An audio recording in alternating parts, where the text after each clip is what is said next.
Guys, it's Nathan here. It's official. After a decade of unstoppable growth, the rental market is about to explode. A new report by CoreLogic just found that investors are now listing their properties at the fastest rate we've seen in almost 12 years. Vacancy rates in Brisbane are at the lowest in history. We've seen a 13% jump in median rentals in the last 12 months alone. And this comes at a time where mortgage rates are fast approaching 5%. House prices are at the fastest decline on record as they drop among all major cities. So let's talk about exactly what's going on, the latest data that's just been released, which markets are most likely to be effective, and finally, what you can do with this information. Although before we start, even if you're not able to afford a home right now, I guarantee that you can afford to subscribe if you haven't already done so, because it's totally free and it only takes a split second. As a thank you for doing that, here's a picture of a baby koala. We've got Jayden here. Jayden, let's kick things off and talk about what's happening in the rental market. So let's start off with what's happening in the rental market. The media's been bashing around about a rental crisis, but what does that actually mean? Investors are sort of selling in the highest rate. So like Nathan said in the intro there, the chart below actually shows the amount of for sale listings on a month-by-month basis across Greater Brisbane. Properties that were sort of advertised for rent in the last 8 years. So they've sort of extrapolated that this is rental investment properties, but they have found that, there's actually been in sort of the latter part of 2021, a lot of rental properties,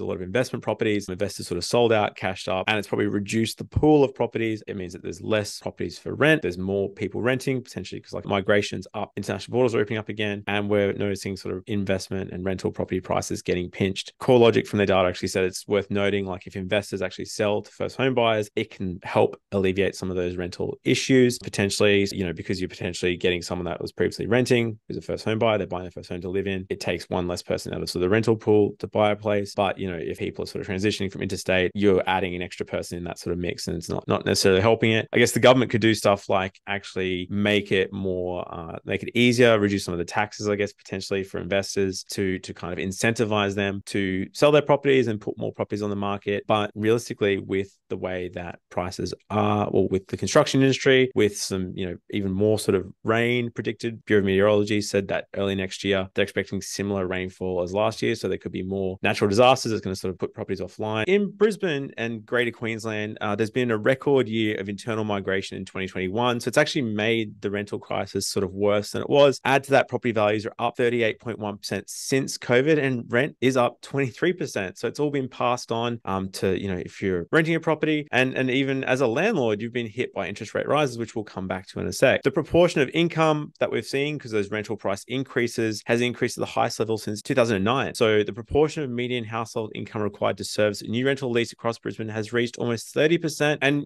we saw some sort of improvement in housing affordability in Brisbane between sort of a bit of construction boom from sort of 2013 to 2016. Income that was being used to pay for rent was sort of reducing. I guess we saw some income increases over the last couple of years. And then since COVID, it's gotten sort of harder, and people are having to use more of their income to pay for their rent. This has also sort of seen rental value increases across Brisbane up to $530 per week. To rent has actually increased by 13.3% from around $468 in August last year to $530. So we've seen a massive increase get pushed onto tenants, to the point where even there's been some emails, and we've done videos on it previously, where landlords have been sort of advised by the real estate agents, have been encouraged to potentially terminate and break leases. I heard the story of one recently where the landlord was actually told you're only allowed to put up rent by sort of under 10% in Queensland if you're sort of got an existing tenant. Best thing to do is actually kick them out and get a new tenant in there, and they'll potentially pay 20% more, which is shocking. It's pretty bad behavior, but it's the reality of the situation at the moment. It's also been exacerbated by some of the short-term accommodation changes that have been coming through. Airbnb has had take up. The Brisbane City Council has talked about sort of residents dobbing in and putting up council rates by 50% if you're on a short-term rental and you're renting out your property as an Airbnb. And even they've actually employed a company to sort of do data analytics to work out what properties Airbnb. So that's not really going to solve the problem necessarily. I don't think a 50% increase in council rates is going to cause people to move properties from short-term accommodation, but it's another contributor to this whole rental crisis that we've got ourselves in. Coupled with this, obviously we had floods earlier in the year. The vacancy rates, so the proportion of properties that are listed out of all of them in the market, and the proportion of properties that are actually available to be rented, are at almost record lows. So the long-term average is around 2.8%. The monthly rental vacancy rate across Greater Brisbane was recorded at 1% in August. That's less than half, the 5-year average, 2.8%. And sort of in July, the vacancy rate was under 1%. It was wild. So there's just not many properties out there. From what we're hearing, a friend of mine who's trying to get a rental recently, they'll be 9, 10 applications going for every rental property that's on the market. You need to be pretty quick, and potentially you have to pay overs. If they're listing it for 580, 600 a week, you might have to offer 610 to get in there. Pretty terrible. And again, this is sort of exacerbated by the total rental listings, 48% lower in 2022 than the previous 5 years. CoreLogic actually counted 8,208 advertised rentals across Brisbane in the 28 days to September 4th. It's 48% lower than the previous 5 years average for this time. So you can see a massive gap difference. It's sort of fallen off the cliff. And, the available stock, there's just not many rentals causing the prices to get pushed up. Now, we've seen the fastest decline on record in property prices. Can we talk about what's going on and which markets are going to be most affected? Yeah, so you might have seen some of the headlines this week. Almost 80% of Australia's house and unit markets are now in decline.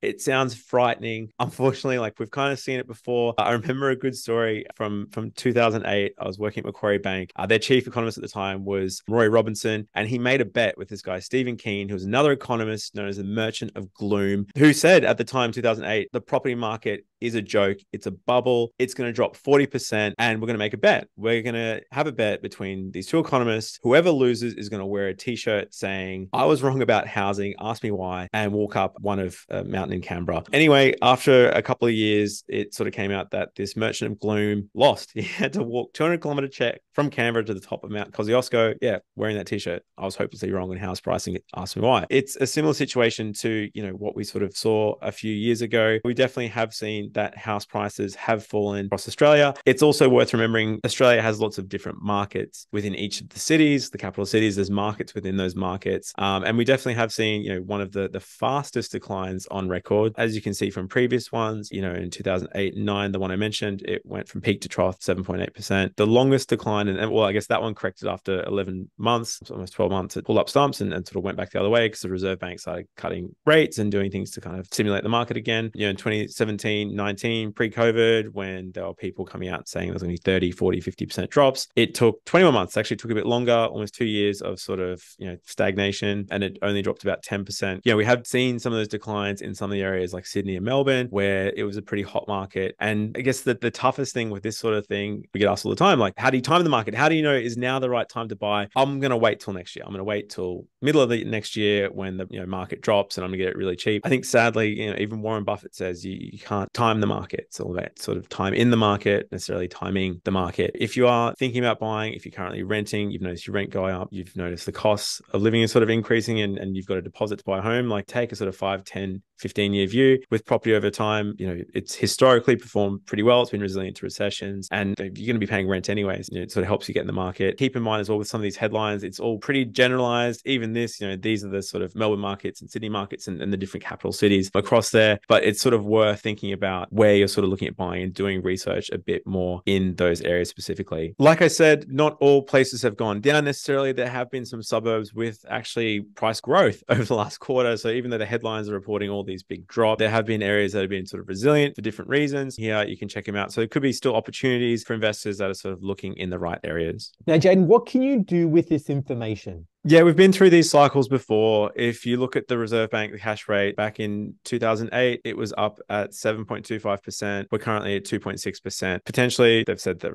cash rate's going to go up, interest rate's going to increase. You need to probably know what your borrowing capacity is now. If you're thinking about buying next year, you need to potentially forecast and have a think about, well, what the cash rate's going to be then, what's your borrowing capacity going to be then, and how that might impact your home buying plans. I think there's still going to be opportunities in any market if you look at sort of the time in the market rather than timing. So if you're trying to get in and out in the next 12 months, probably not a good time to buy. There could be volatility. It's like with stocks. Unless you've got a crystal ball, it's pretty hard to sort of pick the exact right time to buy. I think it's easy to get pretty caught up in the headlines at the moment, like it was in 2008, people predicting a 40% drop in the market, experts coming out there and saying it's going to happen. We're seeing the same thing today. At the same time, in 2008, my mate Angus we were both living in Sydney at the time. He said that I'm going to wait for the market to drop 40%. That's when I'm going to buy. I'm going to buy then. I'm going to not spend $1. I'm going to keep renting. And sadly for Angus, we all kind of know the story of what happened to Sydney property prices over the last 10, 20 years. They've gone pretty wild. He hasn't bought since. He's been waiting for that to happen, and it's not happened. Prices have kept going up, and he sadly can't afford to get in the market there, and currently looking at going somewhere regional to be able to get in the market. I think you need to sort of run your own race, ignore some of those headlines, and look at your own situation, circumstances. If you're, like I said, got a good deposit, got a stable income, it could be the right time to buy.